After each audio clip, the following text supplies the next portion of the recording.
Thank you for joining us for the recording of Heather Hansman's Through the Lens. While enjoying this presentation, please consider becoming a museum member, making a one-time donation, or a tribute gift in honor of someone important to you. Use the QR code here to make a donation. Thank you for your support. Thank you. So my name is Jennifer Mason, and I'm the executive director of the Colorado Snowsports Museum. I have the best job ever. So it's great, and I love it. And we're really excited. This is number 2 of our Through the Lens series this year, and we're super excited. So we have another one on Saturday, which I know seems really close together, but it is the anniversary of Riva Ridge this Saturday. It's the 75th anniversary of Riva Ridge, and I know you've all heard the story 1,000 times, and but I promise you, you will learn something. So Tom Hames, he is one of our board members, and he is also a descendant. He's kind of doing a different little twist on it. He's really going to focus on the actual battle of Riva Ridge, parts of it. But his dad was in the 10th, and it's pretty incredible, his father's story and what happened. So that'll be a fun night on Saturday night. And for those of you who are members, we really appreciate all the support, and thank you. And those of you who are not, you can become a member, and we would love that. And we have, I think we have one board member here tonight, a very special one. So Bill Jensen from our board is here. He also graciously underwrote Heather coming here today. So thank you very much to Bill and Cheryl for underwriting tonight. And Bill's also in our Hall of Fame. And he's also, I love his story. He started as a lifty, correct? Like so crazy, like so fun. So he's done everything in the business, and he's truly incredible. So we're super excited about that. And so the reason why that we're here today is because we have a very special guest. Heather Hansman is here. She came all the way from Durango. And for those of you who haven't read the book yet, it's amazing. We do have them for sale. And Heather, I was like, wow, she is referencing all sorts of, so clearly she was in the Vail Valley for a while. So she talks about Pazos in the book, and but she worked at Beaver Creek Guest Services, and then has gone on. She's an outside magazine editor, like outside magazine writer. So many things, but this book is incredible. And as you read it, you're just like, oh, this is exactly what it's truly everything that we're all experiencing every day, just living in a ski town and living in a resort town. And so I'm super excited. When I first saw the book, I was really excited, and I reached out to her, and so here we go. Because of Bill and Cheryl, we were able to do this, so thank you. And it was she drove all the way here from Durango, which is pretty far, but we're super excited. And again, this is just part of our whole series. We have other ones coming up, and we really appreciate everyone coming out tonight. And we will do a Q&A with Heather at the end. So keep in mind, we are recording these. So when you watch the recording, if you're sitting over there and you're trying to talk to Heather, and you don't have a microphone, nobody in the audience, when they watch the recording, hears what's going on.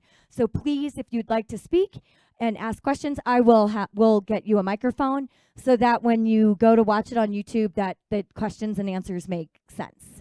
And Heather will try to repeat a question if it is not repeated. But please, if you would like to speak, just raise your hand and we'll get you a microphone. So thank you. And so now I'd like to introduce Heather Hansman. Thanks, Jen. Can you guys hear me okay? Great. I'm going to attempt to juggle. No mic? I think we need a mic for the recording. Is that true? Yes, for that, and also this. Yes. Yeah. Yeah. The closer you speak, the mic has to be right in my face. Okay, right. We'll work on that. I like to just stick it on my chin. Yeah, and if you guys can't hear me, give me the like. Well, thanks everyone for being here tonight. I'm really excited to talk about the book and kind of hopefully kind of launch into a discussion about the book is called Powder Days, and the subtitle is Ski Bums, Ski Towns, and the Future of Chasing Snow, which I feel like is a future that's potentially pertinent and interesting and relevant to a lot of people in this room and in this town. So my thought for the evening was that I'd read you guys a little bit and then talk a little bit about why I wanted to write this book and why it felt important, and then talk a little bit about, since we're in the History Museum, talk a little bit about kind of the history and the story behind the idea of being a ski bum, and then talk a little bit about the future of that idea and what that potentially might look like. And I'm kind of hoping that we can really open it up into a conversation, because I know there's a lot of wisdom and a lot of ideas in the room here tonight.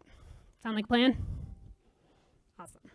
And like I said, I'm going to try and juggle notes and books and all that stuff, so forgive me if I'm fumbling things. I need a mic holder. No, I think I can handle it. Thank you, though. So I'm just going to read a little bit from the very beginning, from the introduction of the book, which is called The Dream. We duck our heads into the wind, ski tips skittering as we curve along the ridge, slowing down to scout the gullies and pick our lines. Katie drops in first, and from above I watch her turn, every arc short but smooth. She sends down a wave of slough as she carves through the chute, more graceful than I'll ever be. In the apron, she stops below a knuckle of rock, out of the line of fire if I were to fall or the slope were to slide, and waves me down. I lean forward in my boots and tilt over the edge, giving into gravity. This rib of rocky chutes was out of bounds when we ski patrolled here at Arapahoe Basin almost a decade ago. Back then, the only way into the steep gullies was to wait for conditions to line up, then duck a rope and sneak around the elbow of the ridge, hoping no one saw you go, hoping that the sugary Colorado snowpack would be stable when you did. I followed older guys past the boundaries, nervous but glad to be invited, hopped up on a mixture of adrenaline, secrets, and the thrill of breaking rules. Now the gullies are inbounds, kicked open by the pressure of resort expansion and skiers hungry for terrain. From the ridge, you can see down to Highway 6, where the real dirtbag skiers used to park their campers, sleeping close to the hill, cutting corners wherever they could. But these days, traffic stacks up on the road, and you're not allowed to sleep in your vehicle anymore. It feels like all of Denver drives to the mountains every weekend, cramming the slopes and skiing off every bit of snow. It seems sometimes like there are no more secrets. And part of that is true. It has changed. It's more crowded, more expensive, and more exposed. But my frustration is also driven by the shifting baseline of nostalgia and the way the past resonates and echoes when I'm back in a place that used to be mine. Even if things had remained the same, we would be different. Katie has a kid now, and I live 7 states away. We no longer subsist on quesadillas and high life, and we're back here in passing. We're not locals anymore, even when I still try to hold on to those dirtbag secrets and claim them as mine. But we were ski bums once, or at least we were skiers, chasing this idea of wildness, helixed around an obsession with untouched snow. For a while, we were insiders, stratified into the mountain town ecosystem, shiny in our youth and ease, even when we were serving pizza second shift to supplement our skimpy on-mountain paychecks, even when we were stamping our feet in the bitter cold, scanning lift tickets, while some sweaty second homeowner accused us of ruining his vacation. We were living the dream, prioritizing skiing over everything else, heavy on the quote-unquote. We moved to the mountains and let the other facets of our lives fall into place from there. It was an idea I'd been obsessed with since I was a kid, when I first felt the adrenal glory of downhill motion, lit from behind by the perfect sunset shots of ski movies and glossed up by magazines. I thought that being a skier, a real skier, meant committing to a constant sense of chase. But like any obsession, the reality was more complicated. Even calling yourself a bum signals a level of privilege, and there's an imbalance that comes from chasing something fleeting and selfish, because it can all fall apart in one bad fall. Ski towns and the built-up fantasy land of resorts can be havens for inequality and abuse. Skiers are drawn to excess, and there's plenty to go around. When I first moved to Colorado in 2005, risk was everywhere, but in a way that felt exciting. I liked the brag of drinking too much, and I was too naive to notice harder drugs. Climate change seemed vague and theoretical, and no one I knew had died in the mountains yet. The recession hadn't shaken my generation's idea of stability, and corporate entities were just starting to binge buy resorts. I didn't understand the direct connection between my rampant anxiety and my relentless impermanence, and I thought living in my car was cool. I thought I could exist like that forever. But skiers know that a turn only looks elegant when it's in motion. It breaks down and loses its grace if you stop moving. And ski bumming is sort of the same. It exists in a liminal space, one that seems particularly fragile now as resorts consolidate, climate change accelerates, and economic inequality underscores existing disparities that concentrate in vacation towns. It's hard to live forever in the bubble, and it's particularly hard when it's squeezed by unreal expectations and shrinking spaces. Ski culture glorifies its iconoclasts, but that means that as skiers, we've been fed a narrow ideal that's nearly impossible to achieve, which feels like a story about much more than skiing.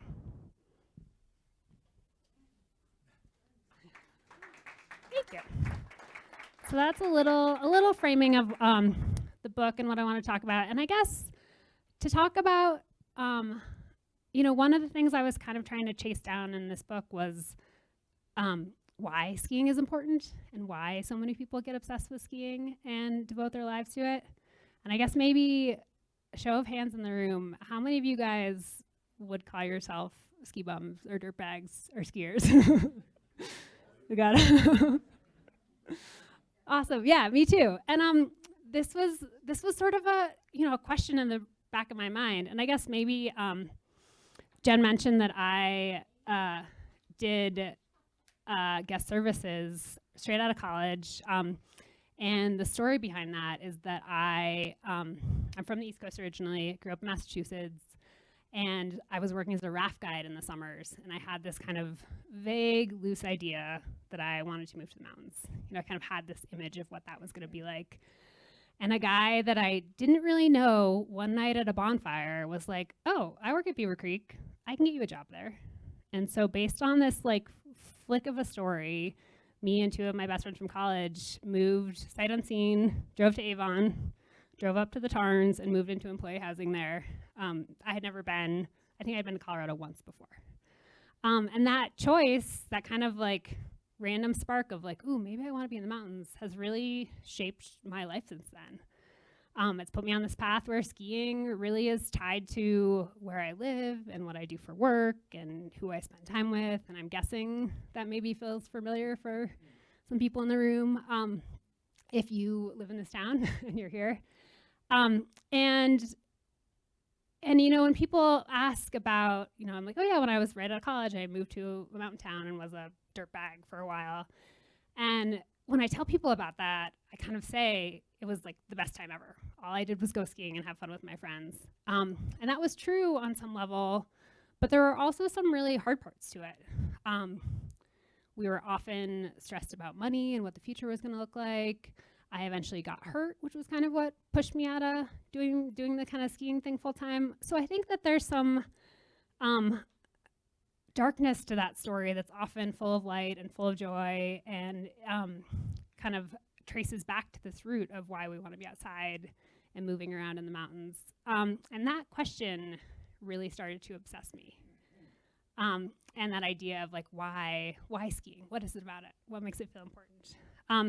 And after I kind of washed out of the mountains, I went to journalism school and I started working at Skiing Magazine and then at Powder Magazine. And so I was kind of covering skiing from the outside, and I was covering the things that were happening in places like Vail, kind of through a lens of being outside of it.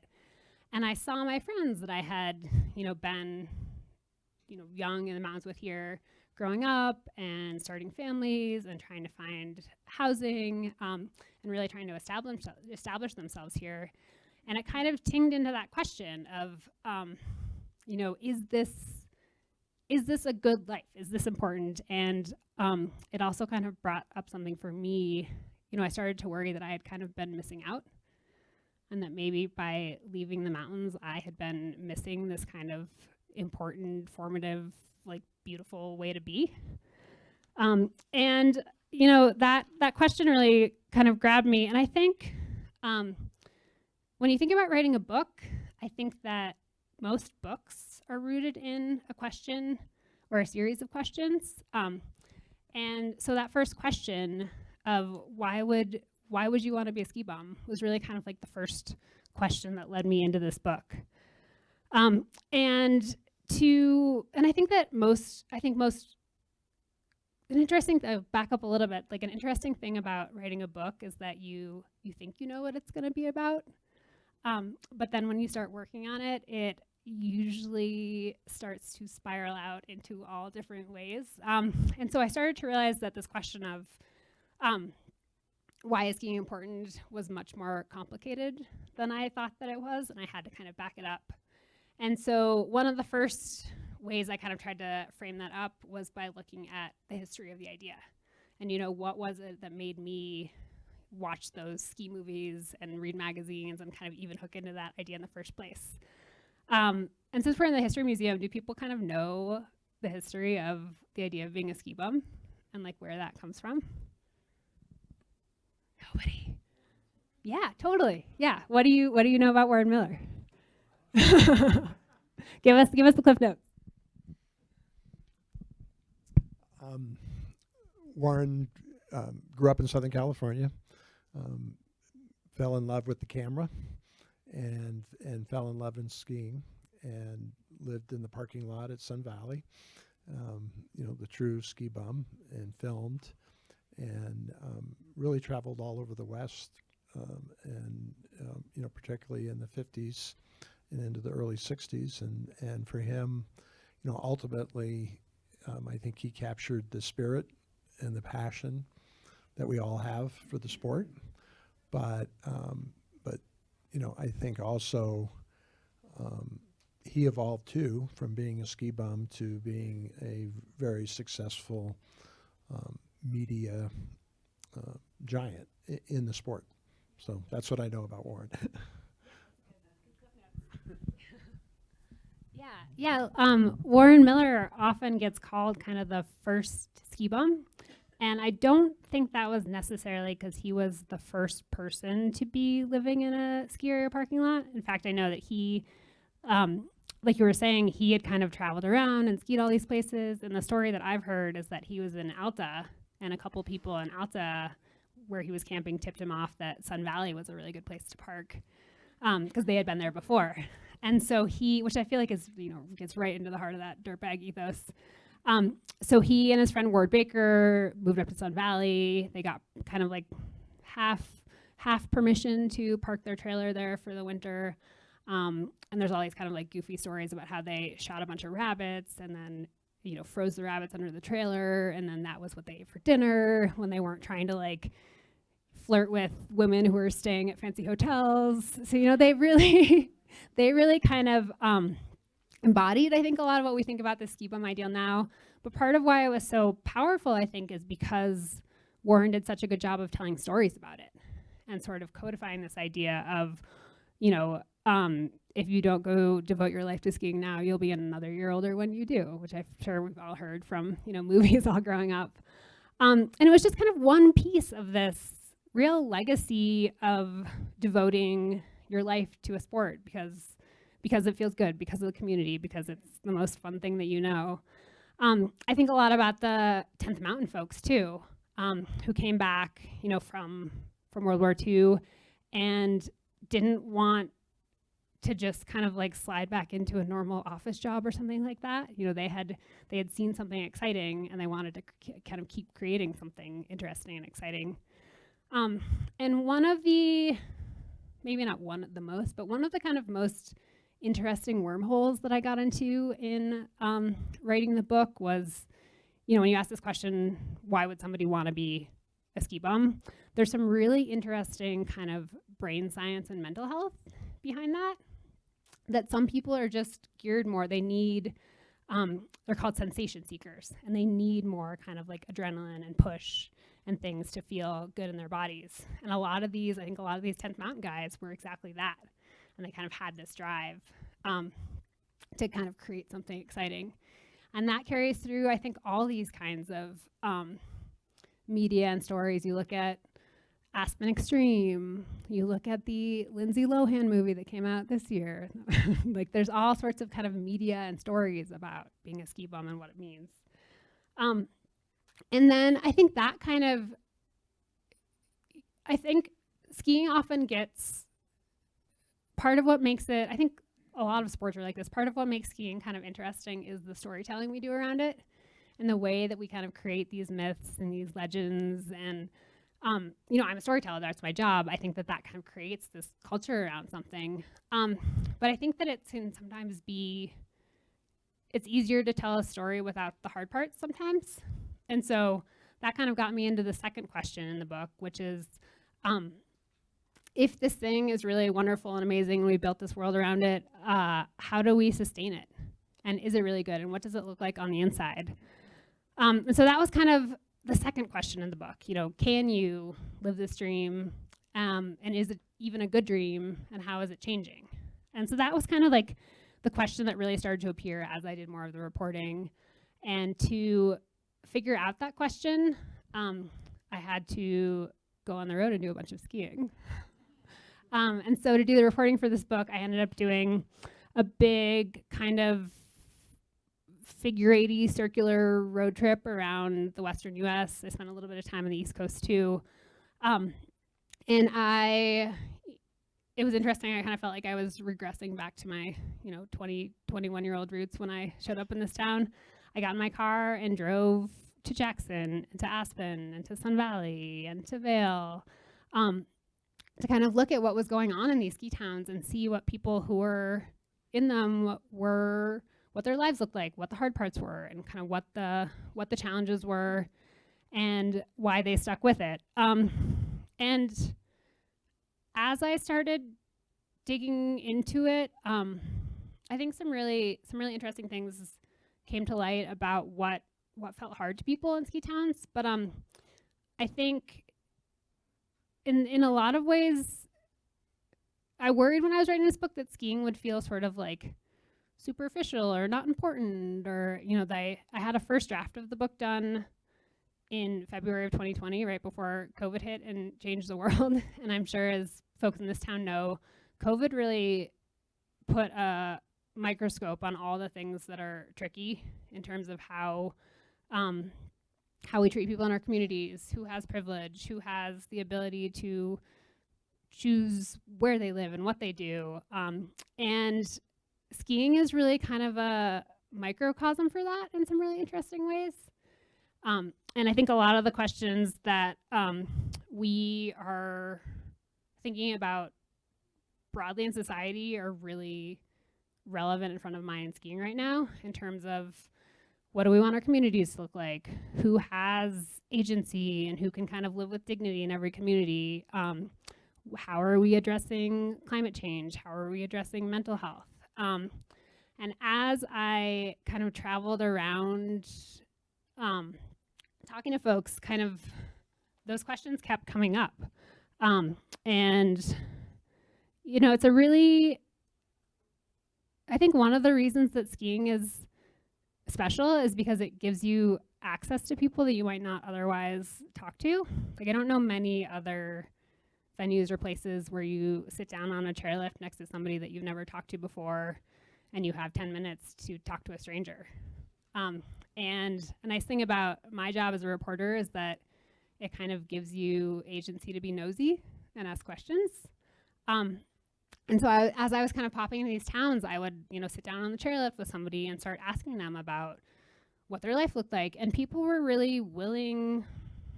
I was honestly kind of surprised at how willing people were to talk about both the good parts and the hard parts about what was going on. And hello, welcome. Oh, no, you're totally good. No. We're just going to make you ask questions later.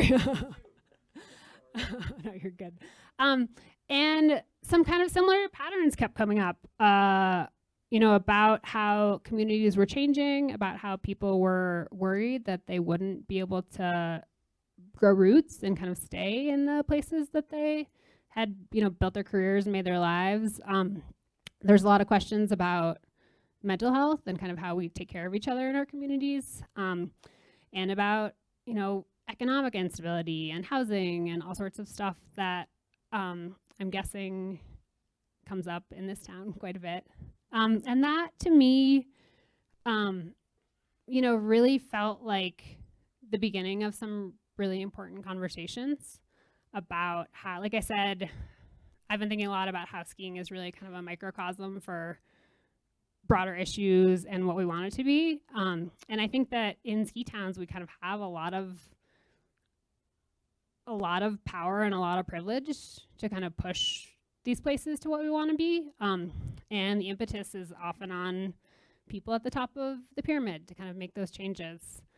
So I think that I've been thinking a lot about how those stories about being kind of brave and iconoclastic and trying to kind of create a world that you want to be, like the 10th Mountain Soldiers, how those carry through now and kind of what that means today in our communities, in the places that we care about. And I'm kind of curious about what feels like it's front of mind for you all, and like what you guys are thinking about being people, you know, in this town, in this community. What feels like the sticky stuff here? Anybody got a thing they're thinking about? Yeah.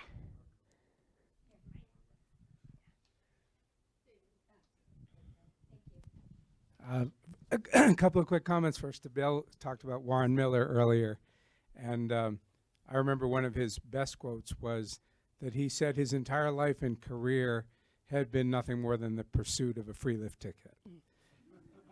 And if I think back to, and I have no interest in bringing up my history in skiing, but that certainly was one of the primary motivating factors. The other was, if anybody in the room is old enough to remember Dr. Ruth, the famous sex therapist who spoke to the ski industry convention, got to be a decade ago, and she had her own view of why people got into skiing. And I'm not going to even begin to touch that one. But I think back to what you're talking about, what brought people to being a ski bum, what brought you there? Was there an element of escapism? There's a lot of talk about how many Ivy League graduates and so forth are ski patrol men and women and so forth. Are they there because of the love of it? Are they there because they're trying to leave something else? But when I look around today and I look at lifties, look at people working on the mountain in this grand corporate environment, I think the big question is, to me, what does it really mean to be a ski bum today versus what it was X years ago when I look around the room, whether it was 50s, 60s, 70s. If you wanted to achieve that and you came to a place like Vail today, how do you achieve that, and can you really in this kind of environment? I haven't talked to lifties that well, a few maybe in the ski school, to know if they're succeeding in achieving what I think a lot of us did a number of years ago. Yeah, I think that's exactly one of those questions. Can you live a sustainable life in this town in one of the jobs that's crucial to keeping the resort in the town going? Fun fact, Dr. Ruth met her husband on a double chair. Yeah. I told you, I'm not touching the Okay, Dr. we will Ruth leave part. that one for Yeah, I think that's a really big sort of like and I think that kind of gets back into that sort of nostalgia idea of like, I think, I showed up in the early 2000s and I already had this feeling that it was cooler in the 90s or cooler in the 80s when people were exploring and it was less corporate. And I think there's kind of always this culture of looking back over your shoulder, but I do think that it's a lot harder now. Yeah, what else are people think, or what else feels like questions to folks? And I'm also happy to open it up to book questions and that kind of thing if that feels interesting.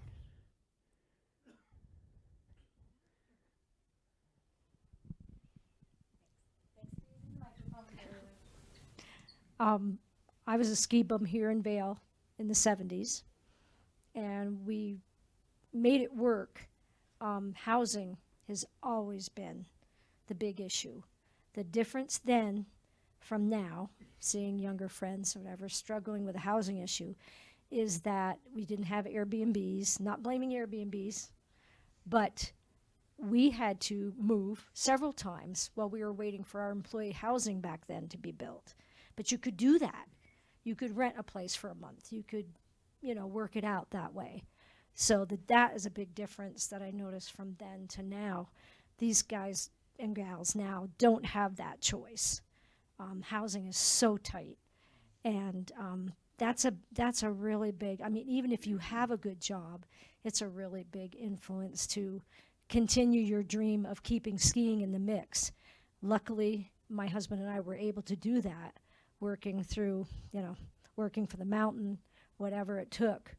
It was our priority, and as our kids came along and stuff, it was still our priority. So we ended up back here 5 years ago and can now enjoy still to continue. But for the young people that are coming in now and trying to have that same excitement and dream, it is a lot harder.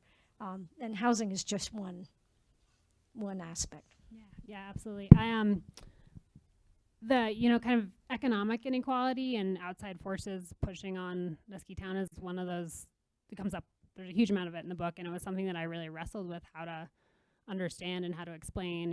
Why are these places so pressured? And my younger brother is an economist, and so I spent a lot of time on the phone with him, asking him to explain things to me that I couldn't figure out. And one of the things that he said that really stuck with me is that in a lot of expensive places, like say New York or something like that, the cost of living is commensurate with the wages there and kind of what the cost of being a person there might be. And in a town, vacation town or resort town where a lot of people are coming in from the outside, the cost of living has nothing to do with what the cost of or like the wages there, and that totally sets this disparity. And that we see that, exacerbated by Airbnb and second homeowners and that kind of thing. And it's a really tricky thing to work back because the market, it's not market economics. Like there's no kind of baseline you can fall into. So that kind of gets into this question of how much should the community, the government, the resort and the big employers get involved, which I think is, one of those really sticky things that almost every desirable place is wrestling with right now. Yeah. I think one of the things that is the difference between then and now is the internet. To me, it's the internet that's changed almost everything. I have a very small, cute house in Vail. The only reason I knew about it was because it was word of mouth, that it was for sale, and I found it. It would have been on the MLS. It would have been gone and sold to Airbnb 5 minutes because it's so small and so little in the town that it's affordable. Yeah. But in 1999, it was just, oh, this house is for sale. You should go look at it. And that's how we bought my house.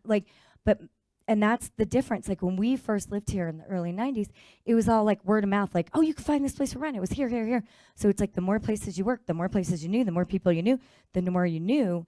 But now it's just on the internet, so that someone from Texas can buy a second home in 5 minutes. Yeah, I think the internet's a really, like to David's point, who wants to be a lifty and do they want to, show up when they're 22 and do that? I think that now when I showed up, that was the only job. You worked in a restaurant, you worked on the mountain. And I think now you can be right out of college and you can get a remote job. And so you can make a New York salary and live in a Vail, and that totally twists the economy a little bit. And the other thing I've been thinking about a lot is social media and how we tell these stories about skiing now and how you can make it look really beautiful and shiny and fancy when maybe it doesn't feel great. So I think the internet's jacked everything up in all sorts of different ways. Yeah, we got a question there, and then we'll keep passing it I had around. a comment about housing, and it's been difficult in the valley here for people to get housing. But when I first arrived in, I'm an old guy, late 1966 into early 67, there was a trailer court out by where Red Sandstone Road is now. Pretty good sized trailer court. And I was able to arrange with some ladies, school teachers in Denver. They were only there during the weekend, so I had the whole trailer to myself during the week, which was great. And anyway, there was a trail that we just left our cars parked, and there was this trail, walking trail, and we would just walk to and from the trailer, to get in to go to work or whatever. But that's what we had to do for housing back in those days. Anyway. This sounds very Warren Miller. Got a question behind you. Sounds like what? Very Warren Miller. This is similar. This is about housing. So when I started skiing in the 60s, we would go to different ski areas, not just here, and housing was always the issue. But it was housing for the employees, for the, I'm going to call them ski bums, people running the lifts, the people that are just there to ski. And that was the issue for them. But the community members did not have as big an issue. That just wasn't an issue. And now the difference is the community itself, the people that make it run, are having, they can't get teachers because the teachers can't afford the housing. And I've thought about this, and, this has been going on for how many years? 60s. I mean, there are solutions to this. The big developers that come in, of course, they want to make up big bucks. And so who do they want to, they want big places that are going to sell for 4 million, but there are solutions, but nobody's put the effort in, I guess. We got a question back there too, or a thought. Oh, okay. Well, in some places, probably most ski areas have kind of lost a lot of their local citizens as help. So now all they can do is import people to come in and work because they just don't have enough people locally who are willing to do the job anymore for whatever reason. Sometimes ski areas have taken advantage big time of people locally, and people have just gotten fed up, and they don't really want to work there anymore. It was different many years ago when they had a lot of local people working, and then that's kind of like petered down over the years. I'm speaking from firsthand experience of people that I know were Vermonters. And same thing here as there. Have a lot of people come from South America to fill the positions. And nothing wrong with that. It's just that they can't find enough local people to do it anymore.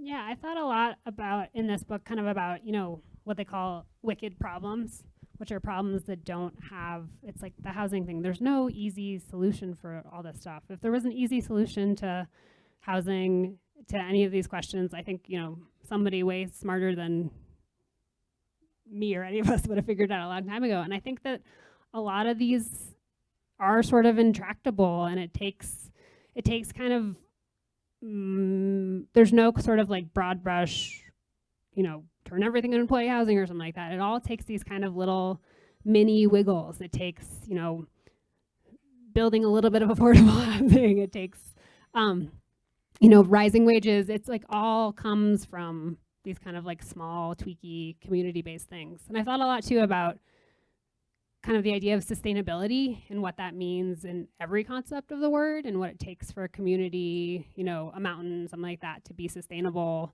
into the future. And I think a lot of it comes from those little those questions of like, how do we take care of our community members and make sure that people can stick around and have, high quality lives in these places. So it's not easy. Anybody else have questions aside from the housing stuff? I know that's a thing that we could talk about probably forever. Mike. I was really lucky to go to college in Denver, and I discovered Vail in 1966, and I couldn't afford a lift ticket. They were only $8 back then. So I came up on Saturday mornings, or maybe I came up on Friday nights, and on Saturday mornings they had this wonderful packing crew that would go up and pack giant steps. And they didn't call it Pepe's Face back then, but we would pack Pepe's Face. And if it snowed really hard, we would have to take our skis off and boot back, that sort of stuff. And I met Jim Clark about 2 weeks ago, and he told me that I was a ticket packer. I packed for tickets. So I would pack and I'd be able to ski Saturday afternoon and then all day Sunday. And I was really lucky because I had another friend who introduced me to a friend who was a bartender at a restaurant called the Gallery Restaurant, which was right across from Pepe's here on Bridge Street. And the next thing I knew, I was a busboy, which meant that I could eat free because I could make my own dinner and my own breakfast. And the guy that owned the restaurant had a place upstairs where my dog and I could stay. So I could eat free, stay free. The dog had no problem, and I could drink as much beer because I knew the bartender really well. And then I had enough tips so I could go over and drink over at Pepe's, after we closed. And it was just wonderful. And I fell into this thing And oh, the other thing that I ended up running races for in 68, 67. We had a wonderful race. We had Jean-Claude Killy was here, Carl Schranz were here. There was a FIS World Championship something or other, and it was just absolutely wonderful. And the race started at the top of Avanti and came roaring down through giant steps and ended right here at the bottom. And it was wonderful. And I made more lift tickets that year than I knew what to do with. But it was absolutely wonderful. And I fell into this thing. And there were a lot of other people my age that were ski bumming, although I had classes down at University of Denver on Monday, Wednesdays, and Fridays. But if it was a nice day on Wednesday, after my class, I knew it was going to be sunny on Thursday and Friday, I came up here. Skipped my Friday classes. But anyway, it was a wonderful experience. And I owe Vail a lot because of those 2 years that I was lucky to be here. And it was wonderful to be, was I a ski bum? Yeah, I was a college student, but I was also kind of a ski bum because I was skiing for free, eating for free, drinking for free. And I met some great girls, and it was really wonderful. And it's too bad that, I mean, it's really wonderful that we import these wonderful kids from Argentina and Chile and Peru to help run, you know, the restaurants here.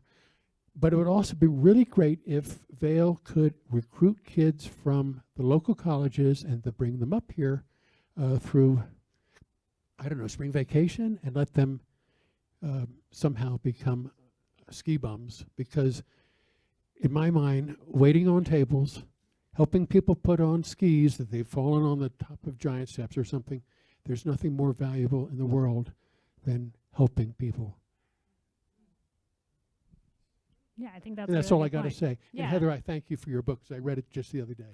Thanks for being here. Yeah, I mean, I think one of the things that I've been thinking about in this idea of kind of what the future looks like is how can as many people as possible have the experience that I got to have that was so formative for me and has really shaped my life, and how do we make that, you know, affordable and attainable and accessible, and how do we also open the door to people who might not have access to that experience? And that's, you know, on community, that's on the resorts, that's on a lot of people. But yeah, I think that that's sort of a crucial factor in thinking about where the sport goes from here is how do we get. That's what's so wonderful about having all these kids come from South America that are helping, you know, waiting on tables and serving food. It's wonderful. It's a great idea. It's wonderful. Yeah, I mean, skiing's pretty addictive. Like there's actual brain science that your body gets addicted to dopamine, adrenaline. So yeah, like I totally agree.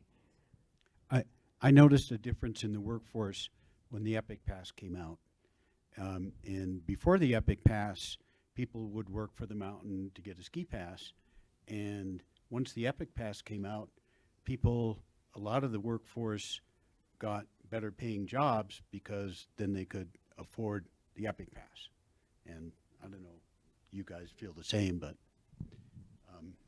I just noticed a big difference. Oh, and I would also say, when you're talking about Warren Miller, he came to my high school and did his talk with the film. I was hooked. That was it. To get to see Warren Miller when I was in my teens was just terrific.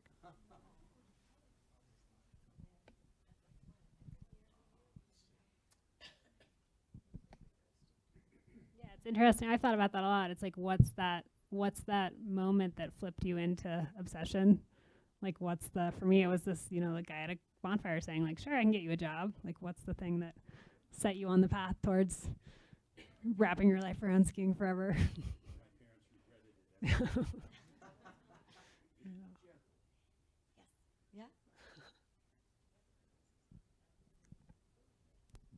Yeah, I had a comment about, somebody mentioned about get the college students to come and work and whatever. And when I was in college, I went to Colorado State University, and three of us went through the fraternity rush, and we thought it was kind of a joke. I mean, it's just a bunch of drunk guys, you know. We like to have a beer too, but you know, it just was a little overhead. So we got jobs in Winter Park, and we arranged our classes so we could drive out of Fort Collins at 1 o'clock. It was a long drive in those days, and 1 o'clock in the afternoon, and I had a job at Jack's Bavarian Inn, great place.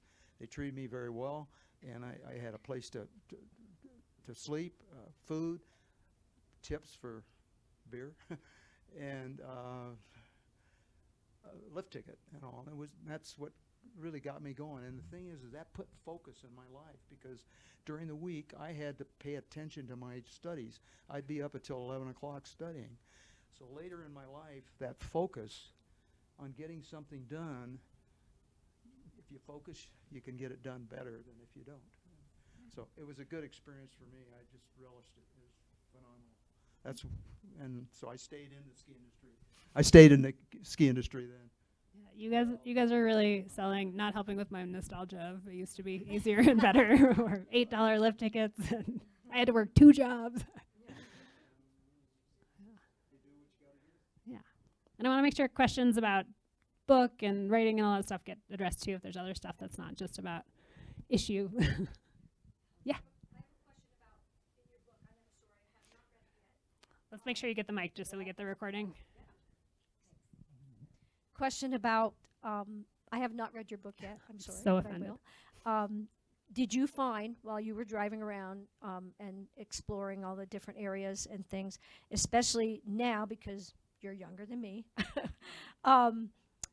as you were asking people questions and just observing the resurgence of the feeder areas, the smaller areas, that'll help kind of push people to come to places like Vail and stuff, because that was a big part. You know, a lot of us had the dream, as my friend said, we grew up in Vermont, so the carrot was to come out west, even though we had great ski areas there. But all these feeder areas everywhere are just wonderful and enjoying a big resurgence, I feel, to help that kind of move along. Yeah, I think I totally agree that those feeder areas are really crucial, both for making the sport more accessible and more attainable and more geographically diverse. And I think that when we talk about sort of the consolidation of ski resorts, I think one of the potentially scary parts about that is that they can kind of leverage against some of those smaller resorts, and that some of those, you know, if you're at a Cannon where I grew up skiing versus a Stowe or something like that, you might not be able to set pass prices in a way that feels attainable. And I think that another way that a lot of those feeder resorts are vulnerable is climate. And a lot of those places, somewhere like a Vail Resorts that has resorts across the country, is a little bit less vulnerable when you have a year that maybe there's a bunch of snow in the Sierra, but not in New England. But if you're just in Vermont, you're kind of riding that wave of whatever that season looks like. So I totally agree that those feeder resorts are really important, but I think that they're also really vulnerable to economic and climatic factors. So in Durango, where I live now, we have a city ski hill, and a pass is $100 a season, and it's run by the city parks, and it is like the coolest thing to watch the whole community come out and ski there.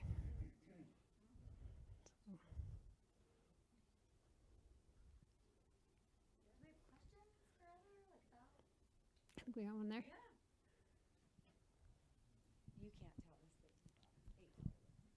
I definitely can't tell you that. So I guess with all the traveling, and we've noticed it here in Vail, just having Denver so close, the social media and the rise of the influencer, I'm not sure if you've seen much more of that traveling to all the other hills, but do you think that perception is kind of against the ski bum thing, is, you know, what they're portraying on social media as more the party lifestyle versus the lifestyle of the skier, or anything like that while you're traveled for this book?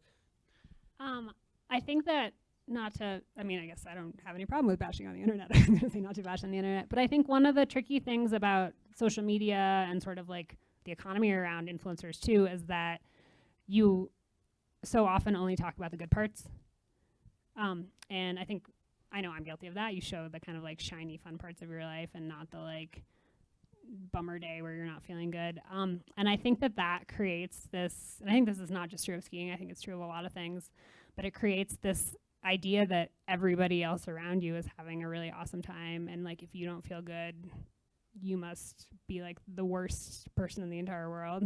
So I think it creates this really unfair expectation of what skiing and what life can be. And I think I touched on it a little bit earlier, but one of the things that came up the most when I was kind of traveling around was mental health. And a lot of ski towns have really high, like disproportionately high suicide rates. There's really kind of a crisis of, like a sickness of people being unhappy and not having ways to talk about it and take care of themselves. And I think part of that is from the kind of like old boy, hard man culture of skiing, which is really kind of like you go out and you get rad and you do something awesome and like you can always go harder. And I think that creates this really toxic culture where people don't talk about their problems or about what's going wrong. And I think that social media enforces that.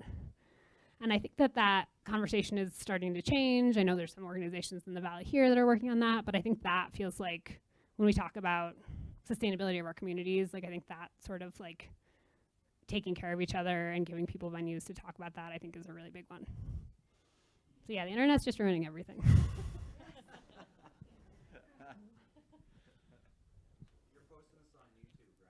Yeah. Is that it? It's only going on Strava. We got one there.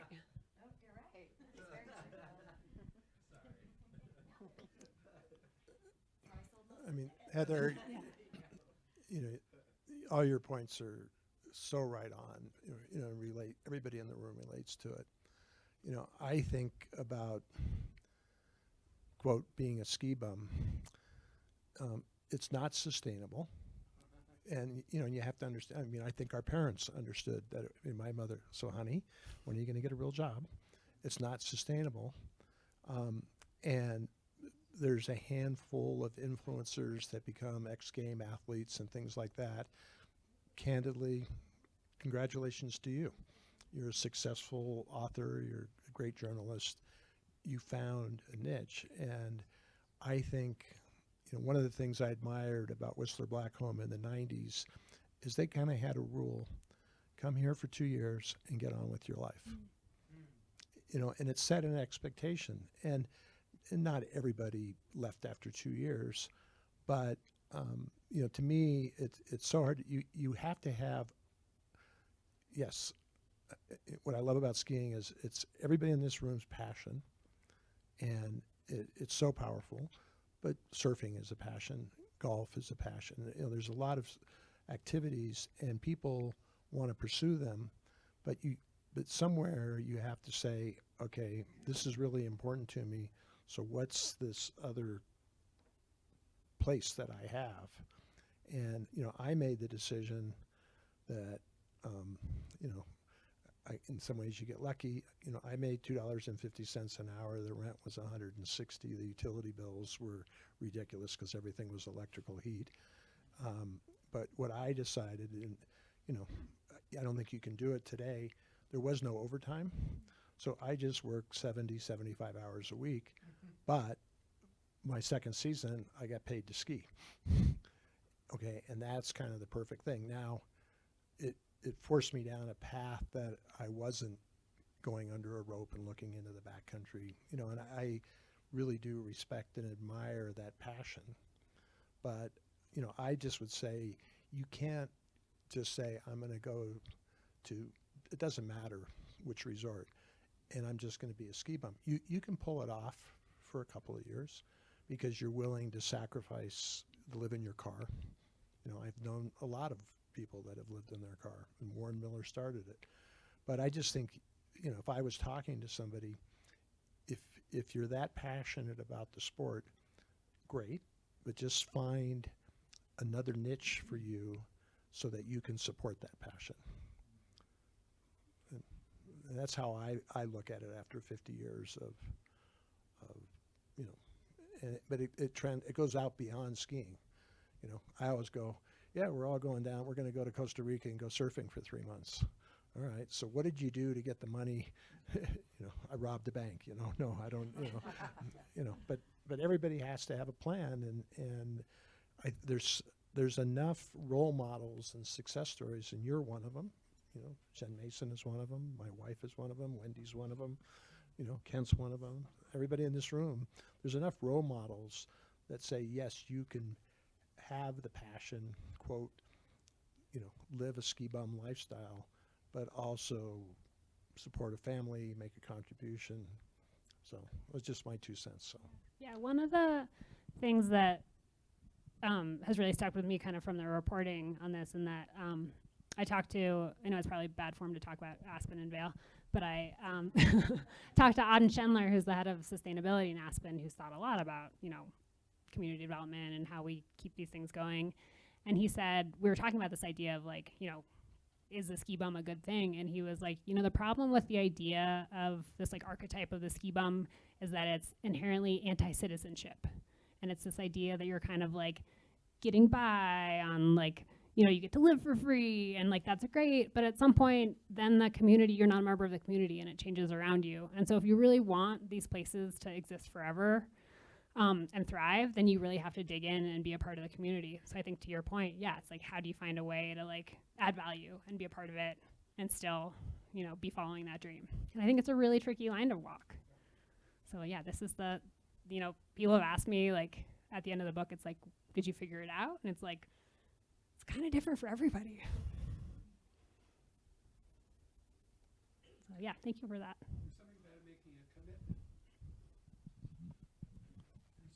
There's something about making a commitment to what you want to do. I had friends who slept in mummy bags in the Vail parking lot under their Bronco, 4-wheel drive things. And I have a friend now who is retired, was an insurance executive, and he got a ski bum job at 80 years old in Alta, clipping coupons, at the ticket window. And he moved up, and he got stationed at the top of Alta to bring down the partner who was scared to come down because their partner wanted to ski the deep powder or whatever it was. Anyway, he would escort the lady friend not to be, down the mountain. Anyway, We know plenty of partnerships that go the other way. It could be the other way, but that's his story anyway, which is very interesting. But yeah, you need to make a commitment. And I would have loved to have made a commitment to Vail, and we almost did make a commitment. But I had other interests, saltwater, sailing, things like East Coast that drove me away or pulled me away from here. I think, anyway, I love this place. yeah, I think there's something, that commitment thing is really something. And I think that's part of why this idea of the ski bum is so romantic and so grabby, is that there is something really beautiful about totally devote. It's like almost Zen in some ways to totally devoting your life to one thing. But like Bill was saying, it's like it's really hard to do, which I think is part of why we valorize it too. So it's a tricky line. How are we doing on timing? We have time for one or two more? Any questions? Any like specific questions? Yeah. I'm working on a new book, which is about women in the outdoor world and kind of it's more of a history book. It's sort of about 3 women who are really pivotal in skiing and whitewater and sort of ecology whose stories didn't get told. And so kind of looking at, like, to your point about, is it the male partner who's the one leading the charge, kind of why that's not necessarily true and why history and stories have left out some of the women who are really pivotal. So I'm right at the beginning of being overwhelmed by archival research. Yeah, first I'd just like to thank everyone for coming, and I also would like to thank our sponsors tonight, Bill and Cheryl Jensen. But then I also want to thank our overarching sponsors, which I forgot to do at the beginning. So the town of Vail is very generous to the museum. They give us very reduced rent, and then they also give us the CSE. We get funding from Discover Vail. So thank you to Vail, and Alpine Bank is a new sponsor for us this year. So thank you to Alpine Bank and Westville Liquor Mart. So that's really nice. So we can't do it without our sponsors and our community. And I think the coolest thing that I took note of it was today is that we have people that were here in the 60s, and then we have the Johnson family. Tess was at the Olympics, probably will be at another Olympics. We have Toril Forlund she's from Sweden, and she was at the Olympics. What? No, Norway. I knew that. Sorry, Norwegian. I should know that. The Nords prevail. Kill day. just the whole thing, you know, but there's just the thing that's so cool about a ski town is that really people come from diverse backgrounds and they all come together because they have one passion, and that passion is being outdoors and being in the snow and going, you know, so I think it's so fun. Like, and every day what we get, the best part about the day in here is that the stories, everybody has a story. And that's the best part about being in this museum. And if you just want to come and spend an hour with us and sit behind the front desk, people love to tell you their stories. So it's so fun. So it's like being on a chairlift all day. But it's really cool. So that's the best part about being in here, is that you get to hear all the stories, and everybody has one. So, and it's really true. And we all love skiing and snowboarding and the whole thing. And it's truly, it's a multi-generational thing like that. The best thing is when you're like, oh, I ski with my grandkids today. Oh, I ski with my grandpa. Like, it's cool. And that's why skiing is so, it's a lifestyle. It's not just a sport. Yeah, and thank you guys for being here and sharing your stories and coming out. Yeah, and Heather will be here. We have her books for sale. If anybody wants one, she'll sign it. Anything you want. I bought a used one on Amazon, and there was a cute note to her son. She said, "Love, Mom," at the end. Thought you might find this interesting. So thank you, everyone, for coming. Thank you, Heather, for driving all the way here. Thank you guys for being here and for going on the spot about Warren Miller. Yeah,